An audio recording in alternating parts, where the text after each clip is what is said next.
what do we do, y'all, for our mental wellness, for our mental well-being in the face of all of this media data overload, curated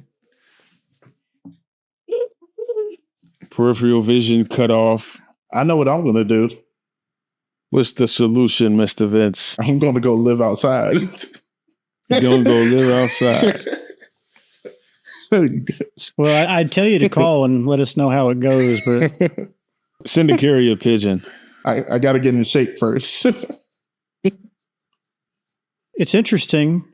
It's called social media. I like to think of it sometimes as anti-social media because it has effectively replaced real personal interaction in the world for a lot of people. And, we are social creatures.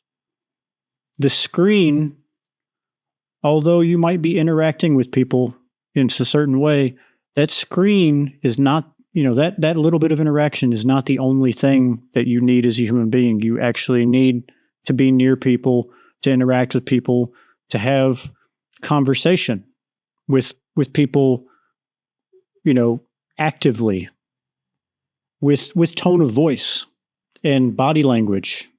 Yeah. All the things that we as a species use to communicate. Although I'm not very good at any of those. But they're important because it's reading the text of what somebody says does not get the point across about what somebody means. Yeah. And there's going to be a certain amount of anxiety in that alone. All right. Every text message on your phone, you have to analyze 100 different ways. And this might not plague everyone, but a lot of people, me included, get text messages and I got to be like, all right, what do they mean? How did they mean this? Like, I could read it this way. This sounds rude. But if I read it differently, or if I pretend like there's a comma right there that they didn't put, then it's actually quite sincere. And now they should have sent an emoji that would have cleared everything up. Yeah, exactly. But it makes me think of a certain Key and Peele skit.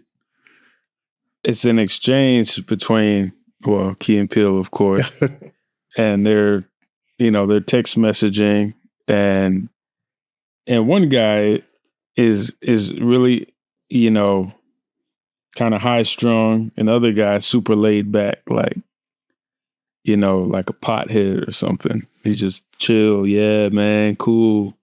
And the other guy's just super high strung, and so he's just the text messages are just getting misinterpreted. I do remember that one. Yeah. You want to go to the bar? Yeah, I mean, cool, whatever. Like, sure, whatever. That's cool. Sure, whatever. Whatever. It was just like the tone was not conveyed.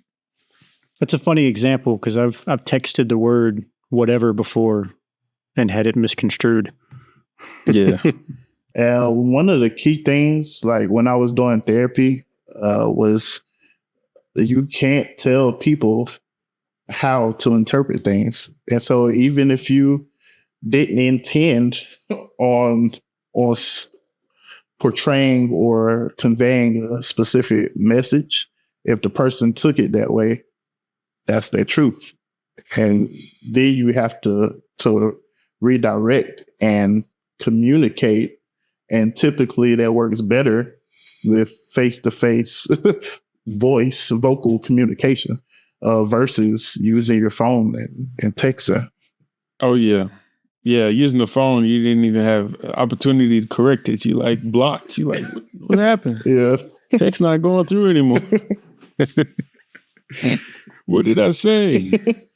Oh, you remember when text messages was like you got to press this 4 times and then this 3 times. And oh, yeah.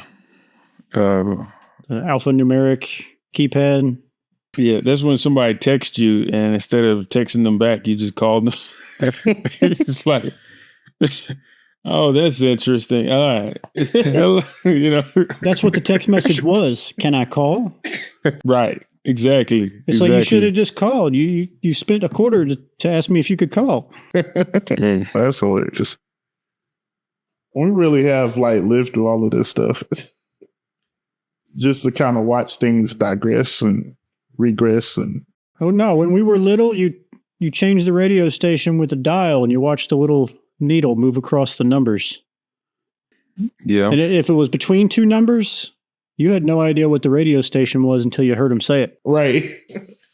Right. You might have heard two radio stations simultaneously.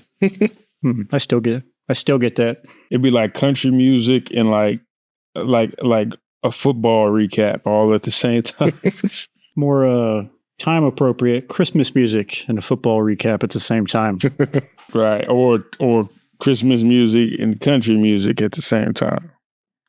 It was plenty of country music stations for some reason. I'm like, folks really love this country music. It was a perfect mashup. So 4 country stations. And then we used to make tapes, remember? Oh yeah, I used to love that. A side, B side, and he had one of the tape players with the record function, and you could play the radio. Oh, this is my song. Hold up, and he record over something you didn't like. Yeah, that click when you hit record and stop, man. Yeah, and fast forward. Then if your tape got tangled, you got to use your pencil to fix it and rewind it. Oh yeah, reel it back in. Yeah. Then it'd be twisted, and you'd be like, "Oh no, you got to pull it back out and find where it twisted." Oh man, that's a problem. Mm-hmm. Just like the VHS tapes, you go and pull it out of the VCR, and the tape stays in there. You're like, "Oh." That never happened to me, but I've seen it happen. It never looked good. No, you have to cut one side and then just thread it out, and that tape is no more. But that was like physical media back then. Now everything is streaming, and it's actually not the same quality because to stream something, it has to be a smaller file size. To pass it over the air, and when you hit play, you want it to play right away. You don't want to wait. You don't want to wait 10 minutes to play a song, so it has to be. It can't be some large, full quality audio file. Yeah, they had to break it down into a smaller piece, smaller chunk, and send it over the air. My truck doesn't even have a CD player in it anymore. That's so crazy. Yeah, but I was going to ask you about that. We come from a time where we have these CDs that you could buy, and the quality of that CD was great. To us now, just being able to stream music, it's nowhere close to the same. As long as you took care of it. Right. As soon as you scratched it, you got it in your Walkman. You're walking to the mall and you're listening to the song, and it just starts repeating the same word over and over and over again. Yeah. You got that one track that you got to skip. Otherwise, it's just going to mess up your CD. Yeah. Error. The streaming is wild now too, because you used to have to be able to. As an artist, you had to be skilled. As an artist, you had to be skilled. You sold CDs, you sold records, you got paid good on that, or somebody got paid good on that, depending on what type of contract you had. And you went and you made money off your shows, of course. But now we have this streaming. And with streaming, you got people just literally buying their popularity with, robo farms and stuff like that, robo clicks to make their music popular instead of it being popular because real people think that it's great and listen to it all the time repeatedly. Instead, you have a manufactured bandwagon effect because people, bought some fake plays. And artists are only getting tenths or hundredths of a cent. Yeah. Every time a song is streamed. But they have to rely on huge number of people trying to stream this because nobody's buying the CDs anymore. It's kind of weird to me that records came back, but I'm glad something physical came back. Oh yeah, records. I'm wondering if that, what's going to come of the SACD, because when the SACD first came out, I wasn't really that aware of it, but it's kind of like a CD, but a higher quality CD. Would it play on a regular CD player? So SACD, as far as I know, you need a SACD player to play it. Okay, I wonder if it's just a a CD that has a larger data capacity. You think about a DVD. Yeah. They had DVDs, and you could put a CD would hold like 700 megabytes at that time or something like that, where a DVD would hold a good 5 gigabytes. Oh yeah. And it was side by side. You might be able to tell the difference, but shape and weight wise, you wouldn't really know the difference. But you could fit significantly more data on a DVD than on a CD. It just required a different equipment to play it. Oh yeah. Well, like a WAV file of a song could be, it could be over a gig. It could be several gigabytes. And if you have a lossless format, like maybe something like DSD, it could really be a lot of gigabytes. It might be 10 gigabytes for a 5-minute song. Or less, just depending on the formatting. But yeah, it's going to take more space. I'm pretty sure that with the SACD, those do have higher capacity. I'm not exactly sure what they are, but it seems like they would have to. It's funny hearing you talk about like this, and then like we really go back and think about it with our particular age group when we were, making CDs and download music. You have a pack of CDs, and that one CD was like 500 gigabytes. And so like we were paying attention to how big song files were. And so we were learning things during this time, even though we were like illegally downloading music. And when you think about it, the reason we're here now is because of piracy. We're not allowed to steal, but they can steal from the artists. It was going to go this way eventually. And I don't hate that it did. I don't like that streaming music is of poorer quality, but I do like, the availability of music, especially, from a therapeutic point of view. Music is incredible. Music can be life-changing. It's life-changing for artists, but it's life-changing for the listeners as well. Music can really bring you from a place you don't want to be to a more tolerable state of mind. It's a wonderful thing and better than most therapies people pay thousands of dollars for.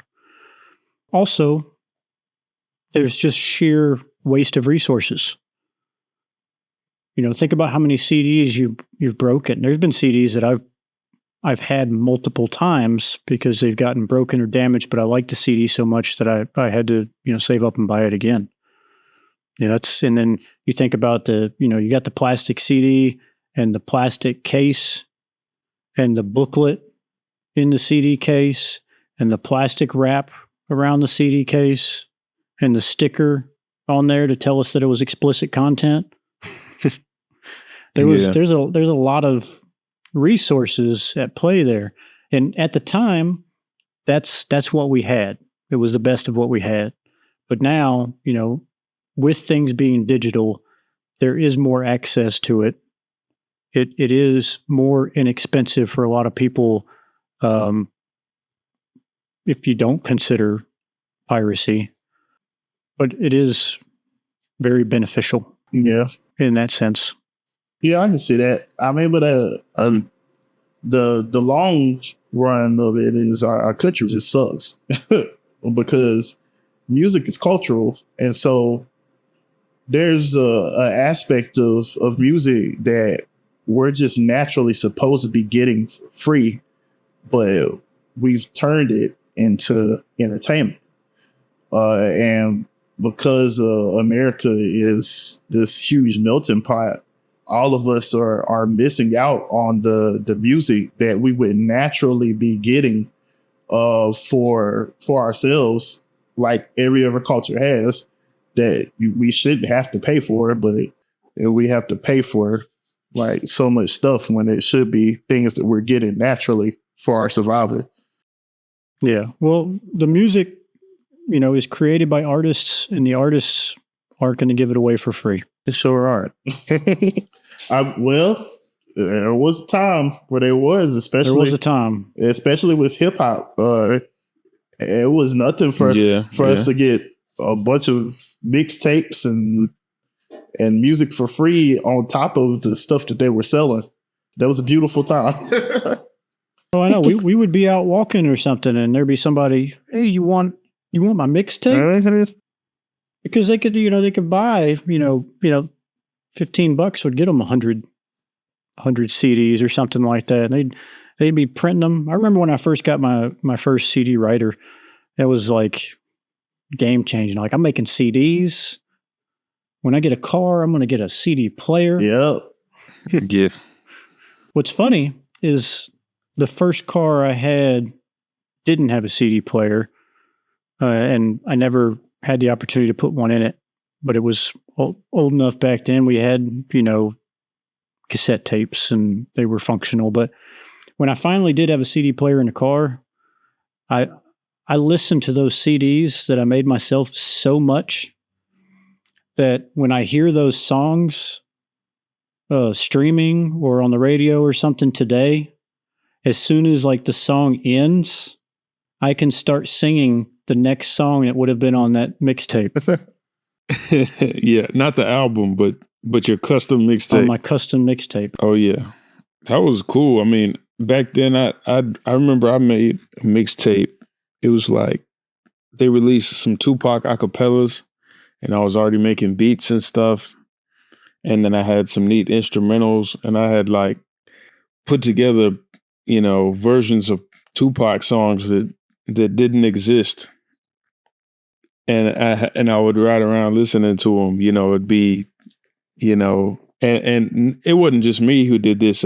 You could also find other people's. They weren't calling it a remix. It was like called something else. But it was like, they would take the lyrics from one song and the beat from another song and mix it up. And maybe even throw somebody else's verse in there from another song, or put some custom elements in there. The current term now I'm most familiar with is a mashup. Yeah, I mean, that's essentially what it was, like a mashup. But I still remember songs, and I'm waiting for the verse to start, the Tupac verse to this song, and I'm like, oh yeah, he was never on this song. That was a mashup. That was on my custom CD. On the radio, like Friday nights or something like that, they'd have like a mashup songs on Friday nights, and then they'd have like Thursday night, which would be like throwbacks or something. They used to do a lot of stuff on the radio. You could listen to the radio. I remember that enjoyably. Yeah. Change up a lot. Now I can't. Yeah. I've tuned into a couple radio stations, and it's just highest bidder on repeat. Right. Same 10 songs in circulation. Mm-hmm. No fun. Yeah, it was different culture. It was more culture then, I think. I agree. And now it's more commercialized and robotic than cultured. I get the Apple Music bill every month. Like you could easily blame the institutions, that the streaming companies, and I mean, you could assign blame all over the place, but I think at the end of the day, you got to look and say, hey, like I've been a consumer. I'm a consumer of the streaming service. If I want something organic, if I want something that's culture, maybe I should be a producer, or maybe I should find someone in the community that is a producer of that type of music and support them. Mm-hmm. For I think that's really the only way it's going to happen. Otherwise, as a consumer, all you're going to do is consume what is provided for you. But as a producer or as a supporter of a local producer that's up and coming, you have a hand in possibly building a new culture or bringing more culture, bringing culture back. It may not necessarily be something brand new. It could be something that's just, been for the most part forgotten. But yeah, as a producer or as someone who is taking a sort of a leadership role and saying, this person doesn't have a lot of clout right here yet, but I see their potential and I'm gonna, support them. That's a different type of leadership. We're all being consumers, and we have to start being more so producers. Absolutely. To create the world that we want to see. And so instead of just consuming media, produce media, have the opportunity to share your originality and connect with people you vibe with, and, kind of like what we're doing right here. But you could do it in so many different ways and so many different genres and platforms and mediums. That's a perfect way to put it. Newspapers are not nearly a thing anymore. I touched on a little bit earlier that we used to get our news from newspapers. And I really appreciate the work that journalists do. There may be some people that feel like journalists don't do much, or, they lie about this, or they're biased, but there's genuinely huge numbers of journalists that go out with the idea to do the right thing. And they're trying to get these stories, and they're trying to, enlighten the world on different events. And although I do know that I don't need to be exposed to all this information, because it's not good for my mental health to think about everyone else's problems. I have my problems. I'm not used to dealing with everyone's problems. I used to only have to worry about, who was going to get caught by those meddling kids. Now, I know too much. I know everything that they've given us about everywhere. I can't handle that much information. It gives me a tremendous amount of anxiety to know all that information. You almost have no time to sit with no interaction, no input, and just be quiet, and just to think, to actually work through your thoughts until your list of thoughts, thins out and your mind clears. We don't have that time. We don't take that space. Our mind never clears. It races constantly. We're all depressed by all the things that we see in the world.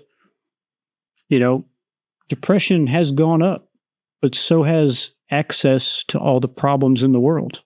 But I'm talking about these journalists because I do get to follow certain journalists that I like and respect via social media. It is a plus to social media. They have their opinions. They write their stories.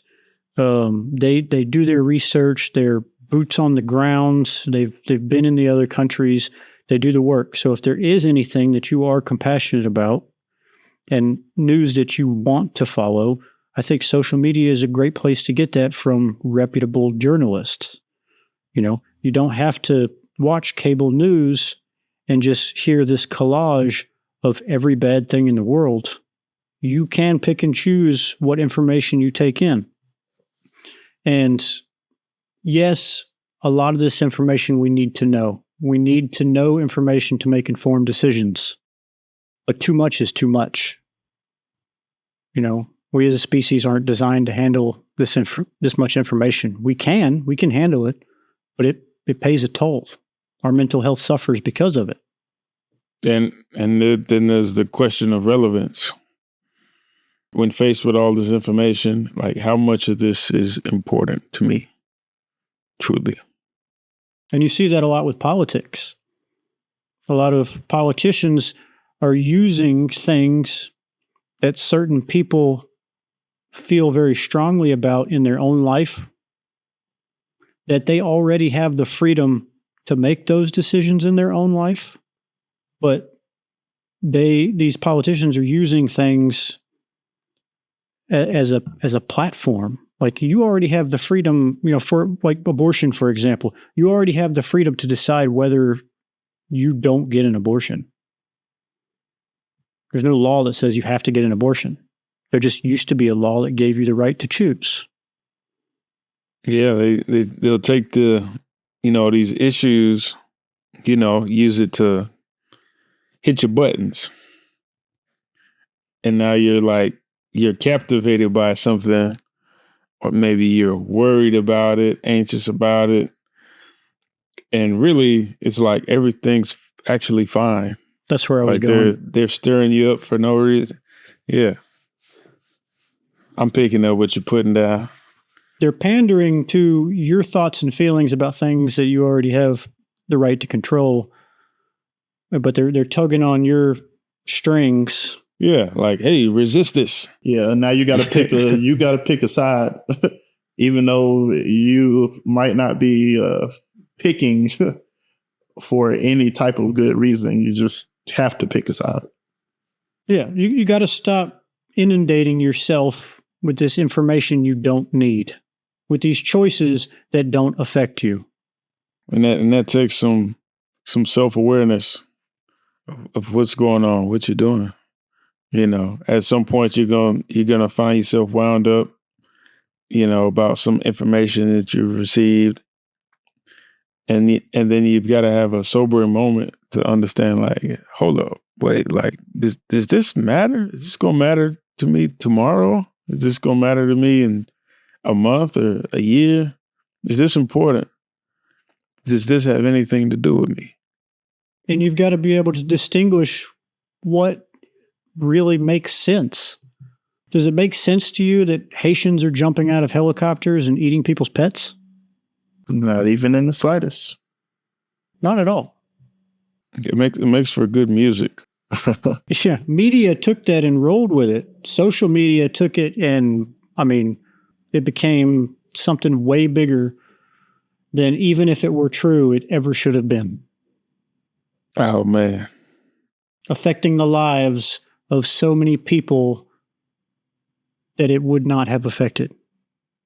We don't even realize we give a lot of things a leg to stand on, even when we oppose it. And I think one of the big things that anybody should realize is, if there is a particular issue that you have with something, a lot of times you're going to have to do a lot more than sit behind your computer or your phone and type about it. If it is an issue that you really feel strongly about, you're going to have to do some sort of advocating in real life and actually going to some sort of events and standing up for what you believe in. You can't just do it behind your screen that you're looking at. Don't just talk about it. Be about it. Be about it. Yeah, and then if you're not willing to take a step to really do anything about the issue, then, like, is it important? You want to segue into relationships? Absolutely. So, if we're really going to really tap into relationships for 18 and up, our age group, and even older, what you're finding right now is dating has become harder for everyone. And one of the big reasons to that is because we have a lot of access to different things, and a lot of us online want to live or portray that we live particular lifestyles. So when you're portraying that you live particular lifestyles, you now have standards that naturally would apply to you. But now, because we're all socially interacting, we now have these standards. And one of the things that I feel we haven't really talked about with social media is social media has created almost like an even playing field that is a lie, because we're mixed in with celebrities and entertainers, and we get to interact with them. I've had famous people reply to tweets, and it's like everybody feels like they're on the same playing field. So these $200 dates that people talk about, or being flown out, or somebody has to pay my bills and my rent, it doesn't apply to all of us, but you see regular people having these conversations. And it's like, if we want to be realistic about it, that wasn't for you. That wasn't in your tax bracket. That was for somebody else, but we're all kind of participating. And so relationships have become harder for people. And you're also starting to see that it has become difficult for people to have those kind of interactions that we used to have in real life, of approaching women, or just having a natural conversation that leads to a date or getting a number. And I feel like it's not getting any easier. It's all apps now. I mean, it's not entirely apps. There's still people that meet, in conventional ways, but there are a lot of people that date on apps. And I can only imagine how difficult it is to find somebody on an app when you only see their best pictures. You only hear about their best qualities, and you only talk to them, or at least initially, you're talking to them via text, whether it be messaging or text messages or whatever. It's kind of it's still a very awkward way to start a relationship. And I'm not going to say there's not a lot of relationships that have started that way that aren't successful. That's simply not true. But it's very interesting the way that people start dating through apps, if you really think about it. And they're also moving faster. So not only are they're talking through the app, but the pace at which they are moving has increased as well. So that also makes things more difficult, because now you're going on a date with somebody and you didn't even take the time to get to know them. There's that aspect of it, but also there's the aspect where you spent all this time getting to know them, in the messaging and with the pictures that they've sent or whatever, however you're working it. And you've got to know so much that by the time you meet up, you've already advanced to a further point in the building of a relationship than where you would be, the first time you meet someone. So you've got these people that you're going out and you're meeting them. You already know so much about them. You may not have a lot of the talking points that you need to get to know somebody. A lot of people already feel like they know the person well enough that they're sleeping with these people on the first date because they've been deprived of a relationship, and we are very social creatures, and they get this taste of someone that's saying the things that they want to hear, and people are being maybe a little too vulnerable on the first human-to-human interaction. I can see that, because a lot of us are online to get something, in a sense, of some sort of interaction that we aren't able to get in our reality. And it could be for a number of different reasons, whether that's we're working too much, or like you didn't really get the attention and affection from your parents or your family. So like a lot of people dive in on social media and they seek out these kind of relationships and move fast. Yeah. And the thing is, when you get to know somebody online, you only get to know certain parts of them. You only get to know what they share with you. And there's so many things, even if they're very open and transparent, there's still a lot of things that you're not going to get. Different mannerisms, different, body language, fragrance, just a lot of different things. about that person. Yep. And that, maybe that's exciting to some folks. I think it is. But yeah. And but it also it could be a bad thing. Right. And so especially if two people are starting to get, really serious about each other, and there's still a great deal that they don't know about each other just due to never having actually interacted in person. You don't necessarily have to get the truth. Like, you might get a real picture. You might see that that's actually who that is, and they could be telling you all sorts of lies. Yeah, you were being catfished by the person you met at the skate rink. It just didn't happen back then. Right. But even beyond dating profiles, just people's social media presence in general is very unrealistic. There may be exceptions, but for the most part, people are only giving you the best angles from the best moments of the best days. And now you're comparing your life to theirs. Yeah. Yeah. And now, I think in earlier days, this wasn't as much of a thing, but now you've got filters. Oh, yeah. Filters. An ordinary photo. Now you don't even know what people look like when you do meet them. Yeah. But you don't know. You use AI. Change your whole picture. Deep fake. Mm-hmm. Yeah. But then, also, and this kind of, media is one part. Media is one factor. And it's a major factor. That's why we decided to talk about it today. But there are other factors, like the design of the cities that we live in.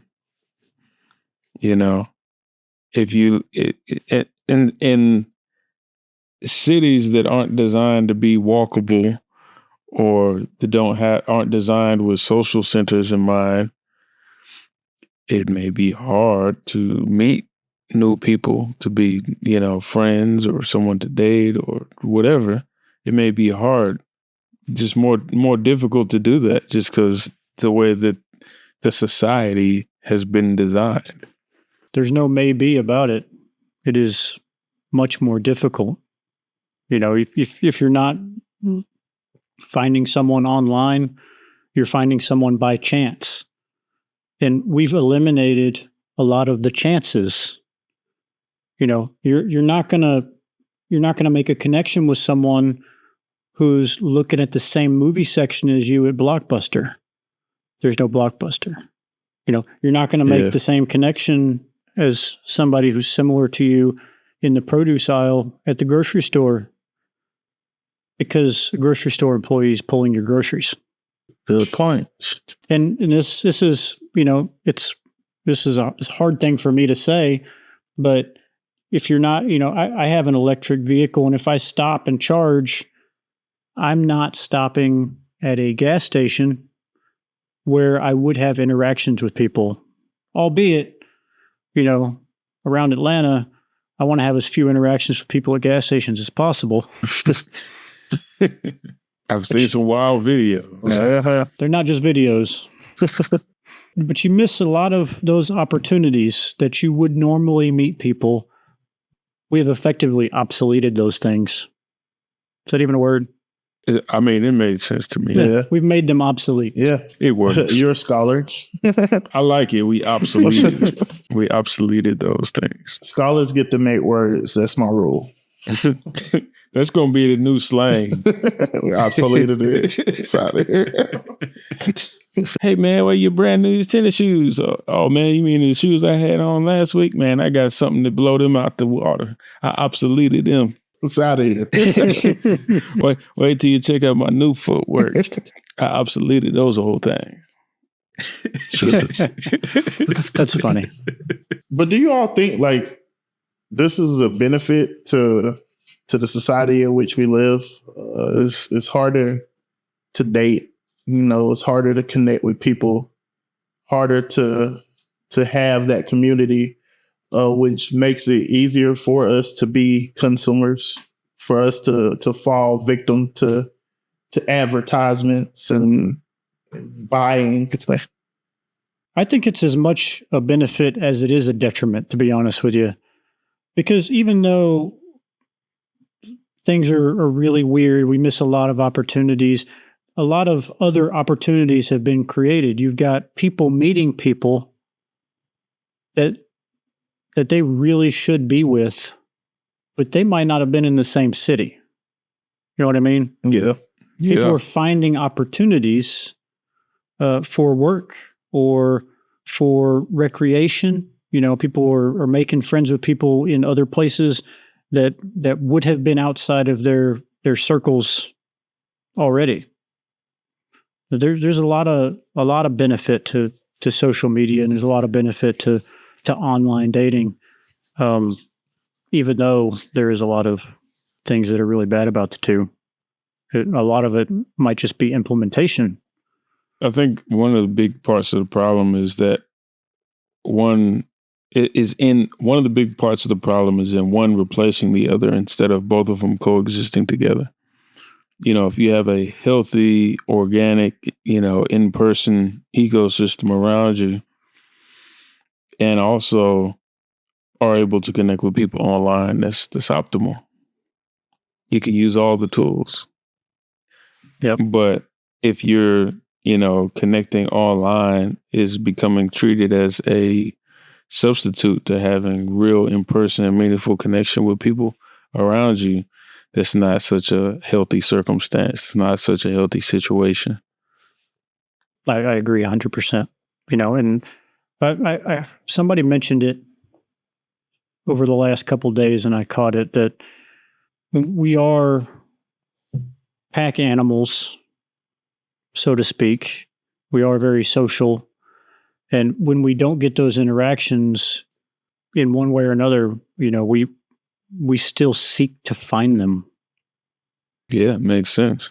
When we're trying to find these meaningful interactions, if we don't have the opportunities in person to meet these people, then we are looking to the internet and the social media to have these interactions with people. And let's be honest, social media is full of great people. It's full of terrible people. And bots. Yeah. And bots. Scammers. And you may be seeking a particular friendly interaction and meet heavy resistance that could affect not just your day, not just your minute in a day, it could affect your life. So there's that. There's a lot of people who have succumbed to the pressures of social media being so massive, and that, you think about social media as the ocean, and, you start on the ground level and there is so much pressure pushing down on you. So your way to put it. You just have to, you gotta build your own little submarine, preferably not from that company that built a really bad submarine. With the PlayStation controller.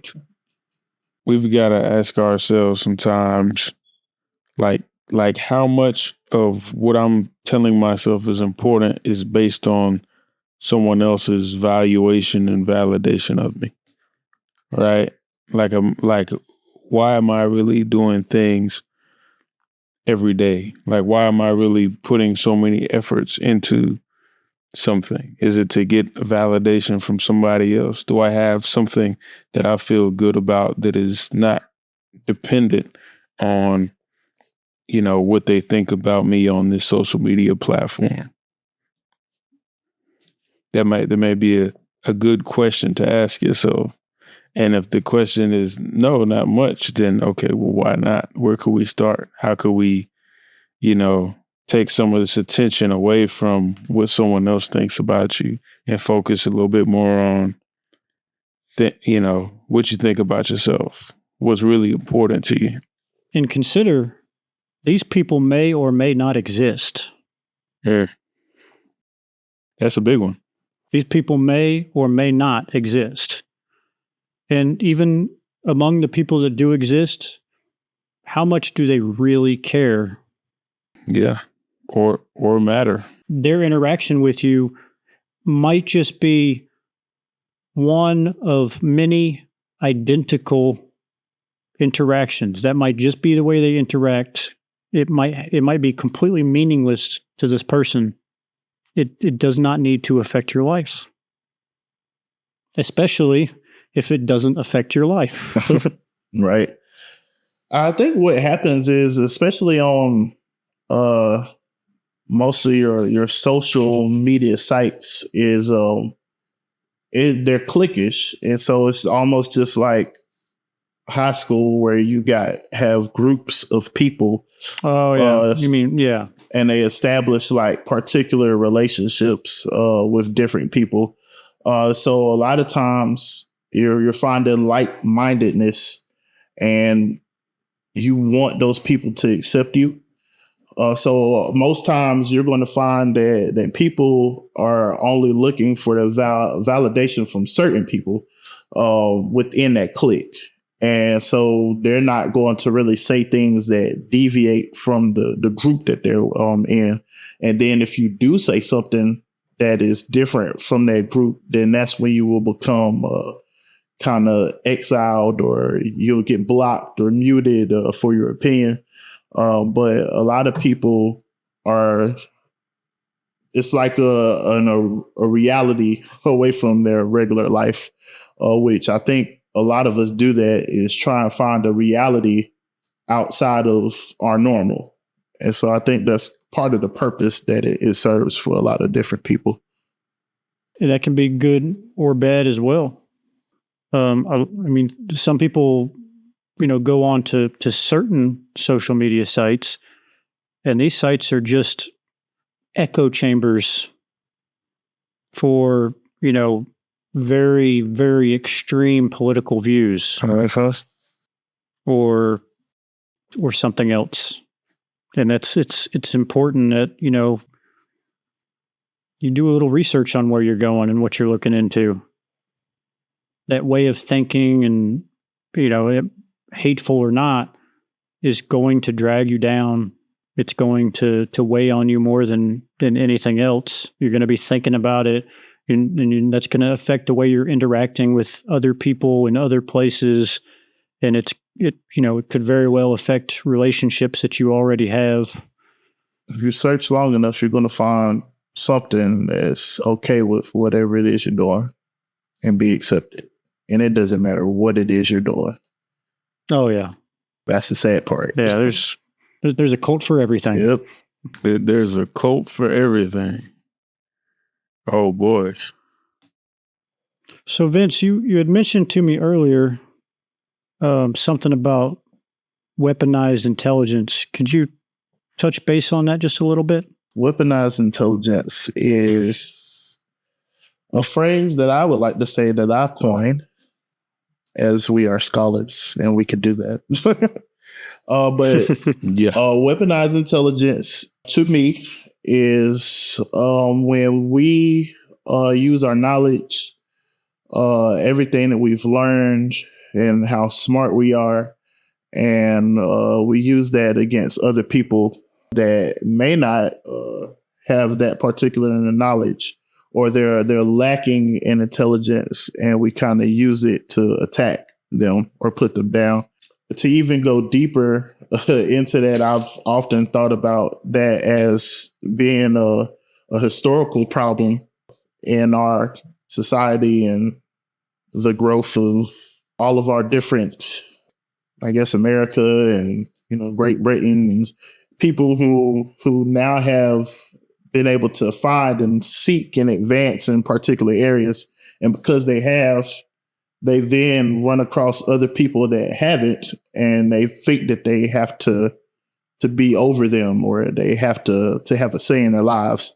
I feel like we do this a lot online, where just as an example, I may know how to code or make a website, and people who don't, it's like, oh, you're kind of pathetic, but you're speaking on these particular subjects. But the reality is you don't know what I know. So I'm going to force myself onto you and let you know that you're not as smart as I am and make you look bad. And one of the biggest issues that I think people have is being made to look stupid. Nobody likes it. I feel like that's a common problem when you're younger, is anytime you're being made to look like you don't know, that's when you'll see kids start to withdraw. That's going to be a common problem you're going to see with the child not liking school, is if they don't feel as smart or as intelligent as everybody else. And this is when you start seeing people lash out.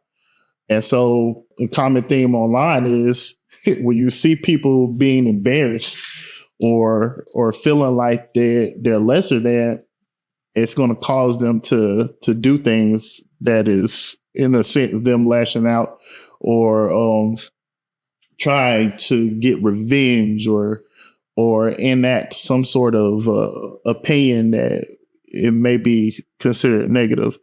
And so I think a lot of people use weaponized intelligence online, and you'll see a lot of contention and a lot of fighting as we do, especially on Twitter. Twitter is probably one of the number one places you're going to see a lot of negative behavior, a lot of political and propaganda. Yeah, a lot of political fighting and views, and people who are, in a sense, believing that they have the answers and they have the knowledge. Therefore, your opinion doesn't matter because you oppose it, and therefore you're not as smart as I am. And some of those kids, then all that could have started from, a very simple mistake. A very simple mistake would lead to somebody else doing something to make them feel stupid. And now, if it's on social media, now everybody in the school knows about it. And get laughed at. Little Timmy misspelled this word, and now he's a bad guy. It takes some self-awareness. Sometimes you may have some information that you feel like could help someone, and that someone may be very much in need of help and possibly of that information.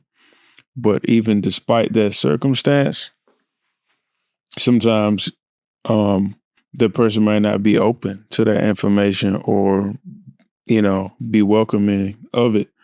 And so sometimes you have to, be careful on how you deliver information to folks. Right. You may have to ask, hey, I have some information that might help you in XYZ. Do you mind if I share it with you? Versus, hey, you need to listen to me because, I know that situation is only going to go this way. You got to do this and do that. Everyone's not going to be open to, even if it's good information, even if you're confident in it and you're like, I know this is what you need. You still have to be welcomed in with that information. That makes me think of the mansplaining phenomenon. I've heard of that. I don't know what it is. What it's referring to? It's essentially when men feel the need to explain something to a woman who may or may not already know this information, but they feel the need to explain it to them simply because they are a woman. Right. And it's a habit that a lot of men have. And it's probably like, I use the word habit because it's probably subconscious at this point to a lot of people that if they know something, they just want to share it. But, like you said, not everybody is open to this information. It's probably a good idea to ask them if they'd like the information. Right. It's easier to ask somebody if they like the information than it is to deal with the interaction with someone who doesn't want the information. Yeah. And I think it's natural to want to share useful information with people. I think it's very natural. But I think it takes I wisdom like to share useless understand. information with people. Right. And we all want to share and be expressive, and it's natural. However, I think with a little wisdom, through experience or through gaining wisdom that was shared that you was open to, someone shared with you that had experience, you can realize how more effectively to communicate to get the outcome, to get better outcomes. And also to understand that, it's not all up to you. Sometimes another person has to decide whether or not they want to take that advice, that knowledge on and utilize it, process it, do whatever, even if they want to hear it or not. Especially when you're dealing with another adult, it's up to them, Yeah, and even if they do want that information, maybe they've expressed a desire for your opinion in the past. I mean, have the consideration to think maybe they're not in the headspace for this right now. Yeah. Be considerate of others. And it can be difficult sometimes because sometimes you see someone's really suffering and they don't have to. And you're like, I already know what they need, But still, even in that situation, if they're not open to receiving that information, it's not, you trying to force it on them is not going to be the best outcome. Right. Yeah. And there are different personalities. Some people, some people do respond a little bit better to maybe a little bit more assertive approach of giving them information, and then some don't. So you also have to understand who you're interacting with, and what's going to be effective communication for that person. It's important to remember that they are having their experience. It might be very important to them to experience it in a very specific way. It's their life. Yeah. Even if you notice somebody lacking information you have, sometimes the real value is in finding that information for yourself. Yeah, that's a good point. Yeah. That they're exploring their own theme of life, and you might not understand it, but they understand it, or they have an understanding of it, and they know what feels right for them at that moment and what doesn't.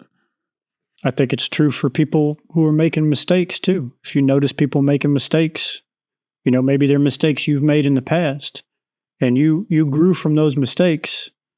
I mean, consider, you want to help, you want to save them and keep them from going through maybe the anguish that you did at one point in time.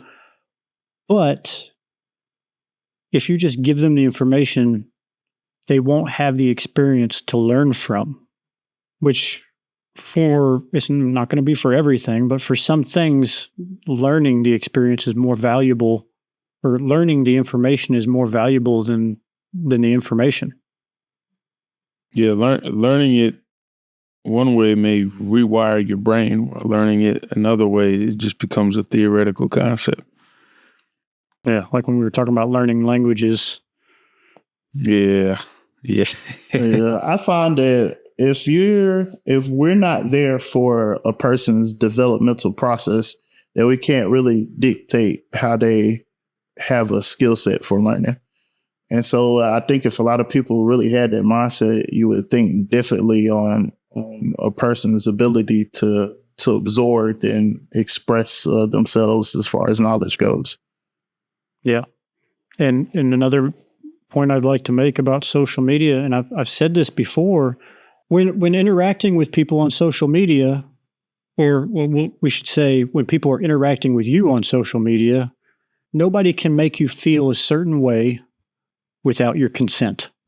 You own the way you feel. You do not have to change it or give it away for someone else unless you want to. That's a great point. Some people aren't going to, despite the truth that it is always in their power, some people can still feel powerless in that process, can feel as if it isn't in their power, despite it being in their power. And I think it's actually a common thing that people feel powerlessness when they're being offended. And they forget that they have that, which was your point. You know, you've got the power. You're allowing this to happen. This cannot happen without your consent.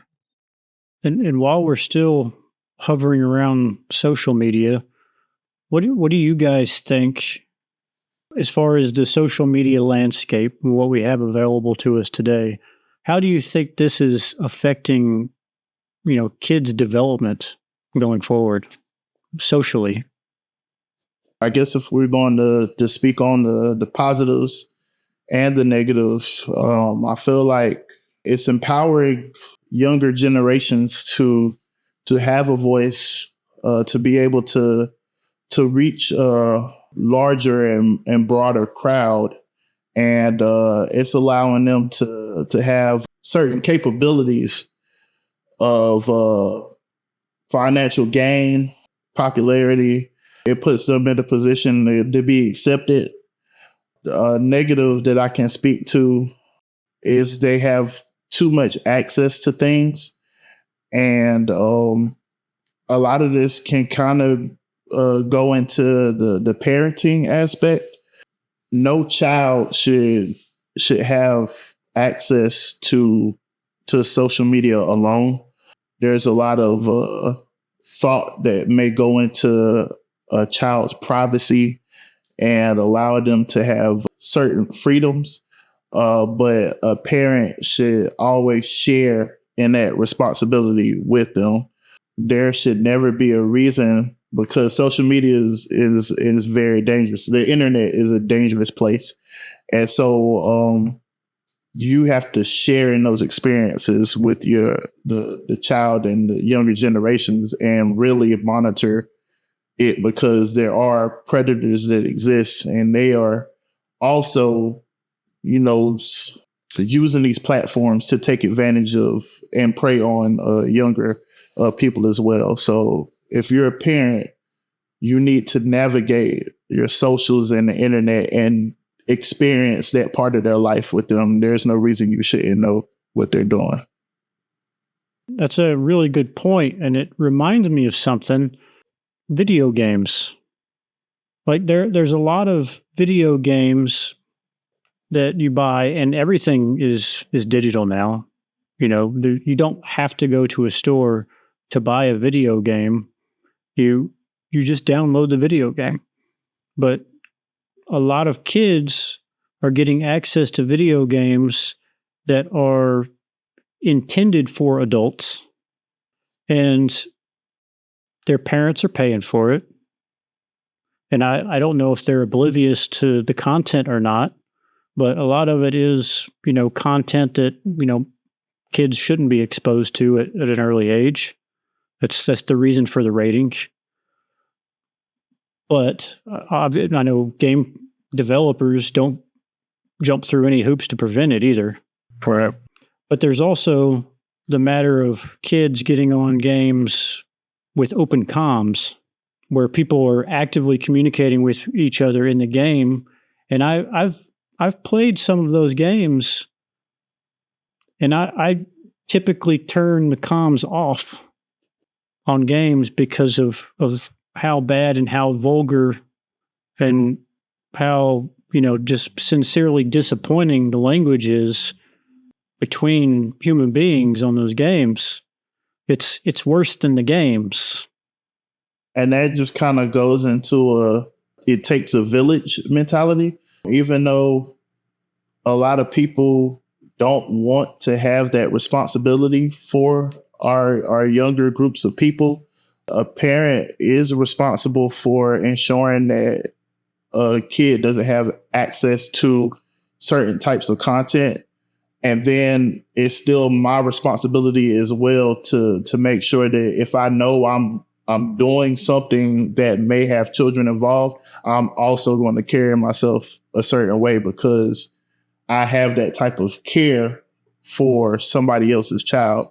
Everybody can't deviate the responsibility.